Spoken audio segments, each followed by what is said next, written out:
Hello, welcome to Escaping the Echo Chamber. So I want to talk about Marc Lamont Hill versus Vernon Jordan.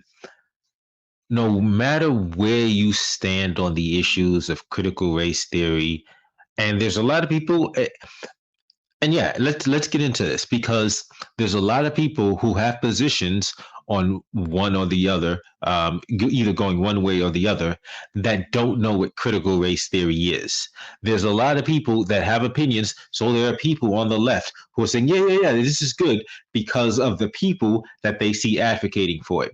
So if they see a Marc Lamont Hill advocating for it, they're jumping up and cheering, waving, yeah, this is a good idea.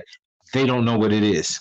There are people advocating against it who've never read it, have no idea what it is, but they see people on the right speaking against it, saying, oh, this is bad. And they're like, okay, this is bad. First and foremost, people, we need to start doing research. Like this, and it's interesting because last night, over the morning, into the morning today, there was a clip trending with Jon Stewart getting into it with Tucker Carlson, and that's how I'm describing it because that's how so many people saw it. That's not the accurate description of what happened, but because there's more to that story. But in this clip, it's Jon Stewart talking to Tucker Carlson and Paul Begala. So this is on Crossfire back in early 2000s, and he's like, he says, like I know we can do better, so please stop with this partisan hackery. And then him and Tucker Carlson have some very testy exchanges because Tucker Carlson is trying to, like, oh, well, why don't you just be funny? And instead of lecturing people and lecturing me, and he's like, no, because you'll have the ability to do something real here, to present something real, and instead you're engaging in theater.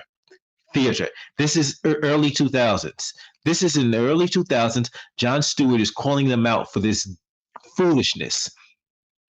And of the people that were and I think it was because it was trending because lefties and leftists and liberals were the ones that were just so enamored with this. And they're like, oh yeah, he owned Tucker. Yeah, he reminds us just how garbage Tucker is. And I'm like, y'all are missing the point. Like y'all sat there, watched this clip where he called out both Tucker Carlson from the right and Paul Begala from the left. If you don't know who Paul Begala is, he was one of Clinton's people, and he still is. He appears on CNN. He still will appear on CNN doing commentary, and I don't know if he's a paid contributor, but he frequently appears on, or at least at one point he did frequently appear on CNN, and you'll see him providing commentary and with from a left leaning perspective. But this is in the 2000s. Jon Stewart is calling out this partisan hackery, this foolishness, this theater. Remember that theater. That's what he's calling out. That's what we're seeing right now. Because right now we're seeing people from the right, from the left, who have no idea what they're talking about, but they're performing like this is the WWF. And see, the WWF is a distraction, and if you treat it as such, okay, cool. You live your life, you handle your business, and then for a diversion, you watch WWF. You watch some dudes who aren't really enemies, but they talk trash about each other. They fight, they wrestle, they engage in mock wrestling, mock fighting, and you're entertained. We're talking about politicians. We're talking about heads of fucking state. We're talking about the people that make the laws that are controlling every aspect of our lives.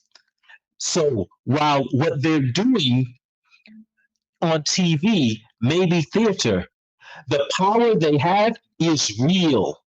People, stop playing games with these politicians. Stop letting these politicians play games with power. Stop letting these politicians play games with our lives, because that's what's happening. So you've got Vernon Jordan. He gets onto the show and he starts talking about how bad critical race theory is, and it's going to destroy, race relations, and it's bad for the country. And Marc Lamont Hill asks him a question. What is critical race theory? He again says how bad it is. Okay, he says, no. You've already said how bad it is. What is it? You said that on day one, you're going to issue an executive order banning it. If you're going to ban it, then you've got to know what it is. This begins a tirade of him trying to tell Marc Lamont Hill to explain what it is. And I think Marc Lamont Hill did not handle, there's ways that Marc Lamont Hill could have handled that from that point forward. That number one, that was a great question. That was a great question, because I believe that Marc Lamont Hill actually knows what critical race theory is. I'm not saying everybody on the left does. Marc Lamont Hill does. I believe he is a person that has studied that and believes in that and is a proponent of it, an advocate for it. But for those on the left or those who lean left, who think it's a good idea, check out what it is first. Don't just say, "Oh, Marc Lamont Hill's for it, so it must be good." No, do your research. But back to the interview. The problem is, at that point, there's a way that Marc Lamont Hill could have continued, because that was a great question. He could have handled that interview very well from that point forward. He didn't, because once Vernon Jones, once Vernon is asking him, "Well, why don't you tell me what it is? Why don't you say what it is?" Say, "Listen, number one, I'm conducting an interview. Number two, let's say I don't know what it is. I'm not the one that said I'm going to ban it. So let's say you're right. Vernon, let's say you're right. Let's say I don't know what it is. I didn't make the proclamation that I'm going to ban it on day one in office. You did. So let's assume that you're correct. I do not know what it is. Can you please tell me what it is so that I and the audience can understand what your plans are and why you must take this action?" Now, that's the way he was supposed to handle it. Instead, he actually explained it. But here's why Vernon messed up, because Vernon should not have had him explain it, because if Vernon actually knew what it was, Vernon would then know he's going to explain it in a way that makes it sound beneficial, with spin. If you are against it and he's a proponent for it, you do not want somebody who is going to put a spin on it to define it when you can't. But that is a testament to how unserious a candidate this guy is. He's just absolutely an unserious candidate, and nobody should be taking him seriously. Nobody should have taken him seriously to this point, but definitely nobody should take him seriously from this point forward. You got up on you're making these proclamations about policies you're going to implement, and you have no idea what you're talking about. And you're trying to run for governor of Georgia. This dude is an idiot. This dude is a fool. This dude is a complete moron. And if you actually believe in conservative principles, if you actually want to see your country, your state go in a more conservative direction, less taxes, more local, less government interference in your life, this is not the idiot you want to the back. This is not the idiot you want in charge, because he does not know what he's doing. He's there for the fun of it. He's there for the power of it. He's performing theater. So if he is performing theater, you have no idea what he's actually going to do once he gets into power. In fact, you do have an idea. You have an idea that he's going to do whatever he must do to keep himself in power.